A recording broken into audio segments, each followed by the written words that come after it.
Silver Palace is its second closed beta test, and I was lucky enough to be invited to it. I'm also lucky enough that they decided to sponsor this video, but I went into this closed beta test exactly how somebody should, to see what was good, what could use work, and show you all exactly what it's all about. So without further ado, let's get into this. So for those unaware, Silver Palace is an open world action RPG set in a Victorian fantasy metropolis. The game combines urban exploration, action combat, and mystery-driven storytelling. One of my personal favorite things about the game is the Victorian fantasy art style, which in this closed beta test has been enhanced. I bumped up all of my graphics to the maximum, including ray tracing, and it seems like the game's definitely improved a lot when it comes to graphical fidelity, but it also runs a lot smoother than it did in the first closed beta test as well. Now in this video there is going to be spoilers for the story, but only for about the first 2 hours of gameplay. So the story compared to closed beta test 1 has actually been entirely revamped, at least for the intro, and it's much more fleshed out now. The game starts and you get to choose whether you want to play as the male or female MC, both of which are siblings.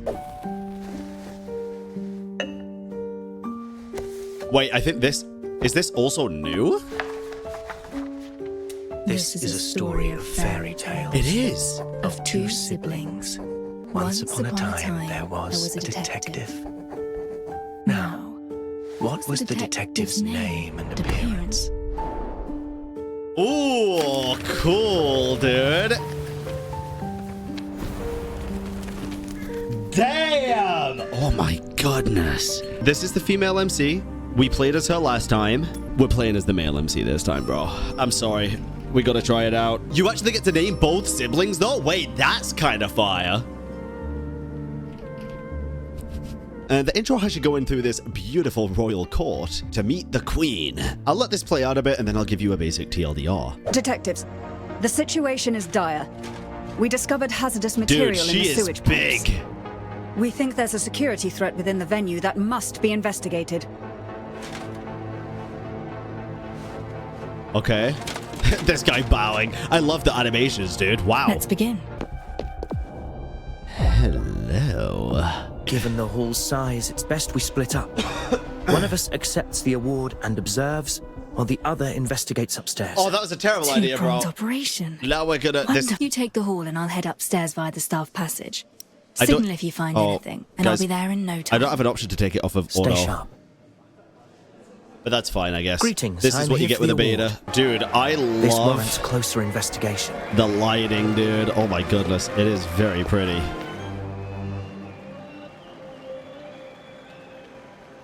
Uh-oh.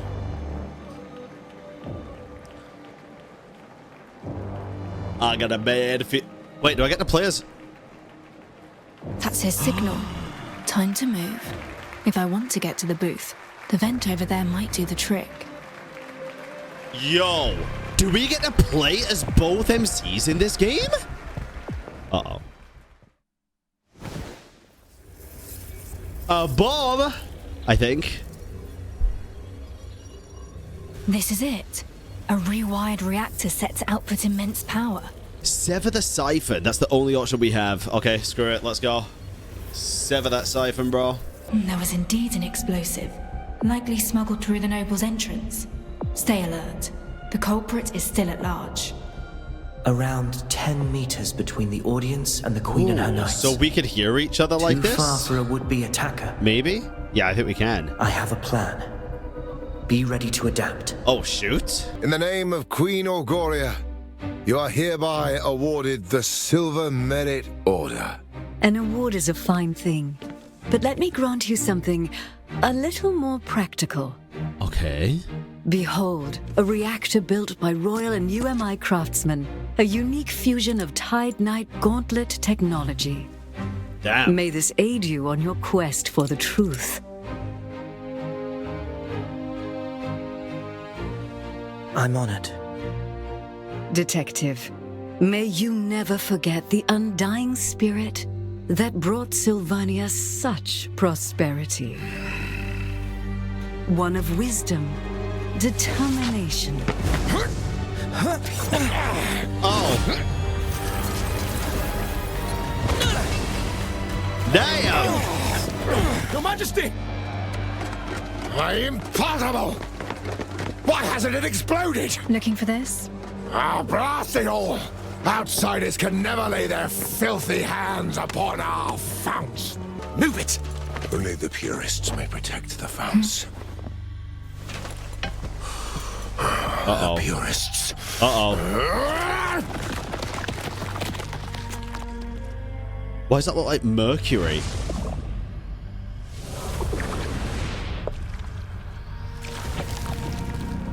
What the hell is this? Jellyfish?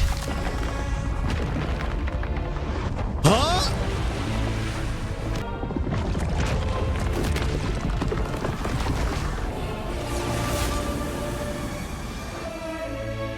Oh my God. What on earth?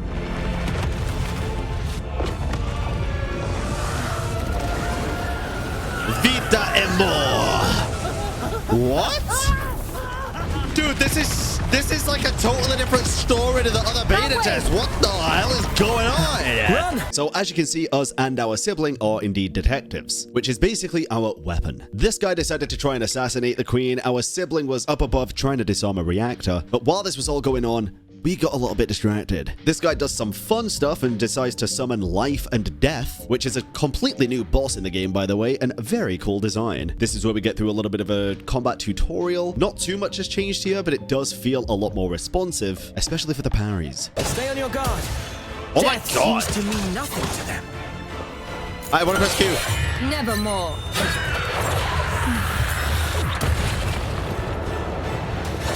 Wait, their attacks are changing. Oh my Watch for that God. darker half. Ready yourself. Oh, Beware its hand. I instinctively dodged. Oh. Okay. Okay. Watch out! Are they fighting one another? Nice. Nice.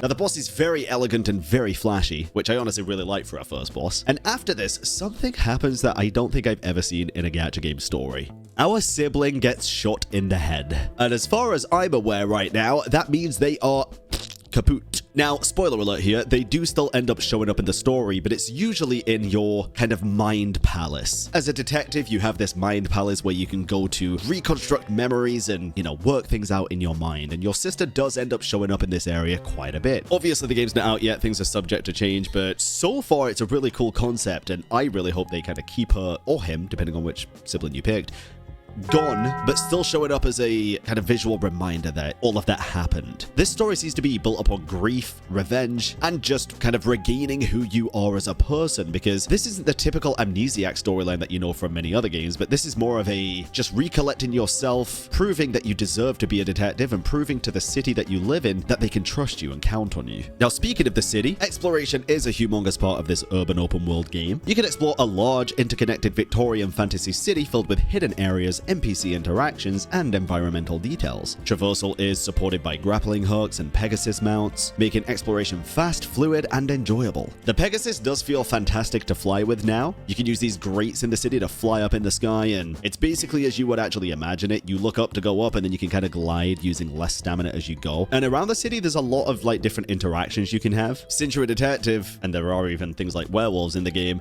there's a really cool thing that you can do where if you look at the top left with your minimap, you can see if there's quote-unquote enemies disguised nearby. With your detective powers, you can uncover hidden enemies in the wild that might be masquerading as random people on the street, decide to fight them, and claim their rewards as bounty. Again, the combat has been refined since the first closed beta test. It now feels smoother, more satisfying, and overall enhancements have been made to offensive and defensive combat gameplay. I'm going to show you a couple of spoilery segments from an endgame boss here, just to show you exactly what the combat is like. I say endgame, it's just like the end of the story in the beta, basically. But I think you'll understand just how cool it is and how good it feels. Jesus Christ. How does it feel to be stomped on by an ant? Nice. I've had enough of betrayals. Nice. Monsters are condemned to burn. And you'll burn with me, detective. What the hell? Insignificant. Damn!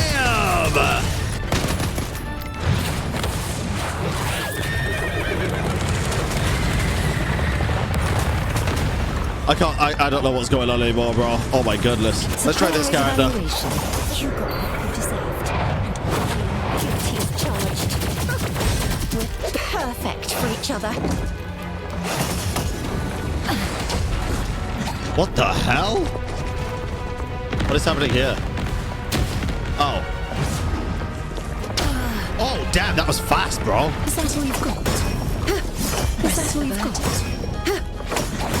Is that all you've got? Damn. Yeah, you do have to be quick. You do have to be quick. Is that all you've got?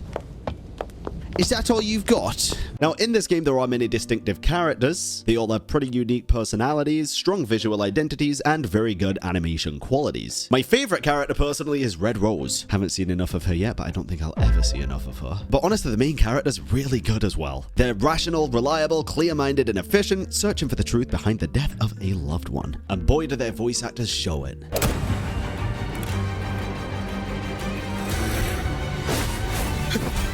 No! Wait!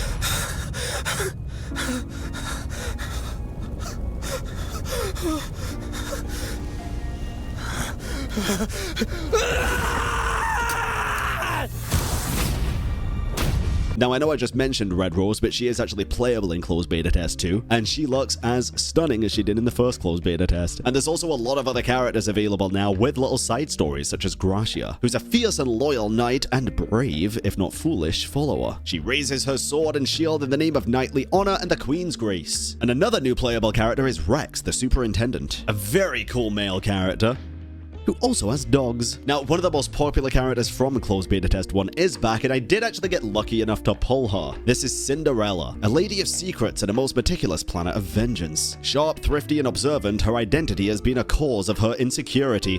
And speaking of identity, one of the things that I really do hope they change when this game comes out is, let's maybe not put her real name right there. Because it's a big spoiler for the story. Now, let me very briefly go over the gacha system. In Silver Palace, there is a rated up featured character banner, and to guarantee yourself to get this character, it's going to be 100 total pulls. Now, there's no 50-50 system in this game, which means you could lose multiple times on the way to get that featured character. As an example here, if you get a 5-star in your first 10 pull, there is a chance that that could not be the rated up character and it could just be a standard character. Now, if you're incredibly lucky and you get another 5-star in the 10 pull after, this could also be the standard character, and this could keep technically happening all the way up to 100. However, your pity doesn't reset if you get a 5-star character. It only resets when you get the guaranteed character, which means it is only ever going to take 100 pulls maximum to be able to guarantee yourself the rated up banner character. It's a lot less than other gacha games, with overall round about the same rates, about a 0.8% chance to acquire 5-star characters per pull. Now, I couldn't see anything that said anything at all about soft pity, so I don't think that's in the game as of yet, but again, this is a closed beta test. Hopefully there'll be a bit more transparency with the rates and stuff in future updates. The weapon banner is kind of similar, except for this one is 80 pulls to guarantee a weapon. This system does indeed have a 50-50 system, but pity does resume if you lose instead of resetting. So again, if you get a 5-star weapon at 60 pulls in, unlike other games, your pity won't start at 0 after that. You just need to do another 20 to guarantee yourself the weapon. I'd like to see the 50-50 system removed entirely and it to just be guaranteed. Now, currently, we don't know how long these banners are going to last for. We don't know how much the pulls are going to cost with real life money, and we don't know how many pulls we're actually going to be able to get in the game, because again, this is a closed beta and the entirety of the patch isn't even out yet to decide. Things can always change. The amount of currency it costs per pull could change. Right now it's 360, but that doesn't even matter because again, we don't really know how many resources we're going to get throughout the gameplay. But I urge you to leave your feedback.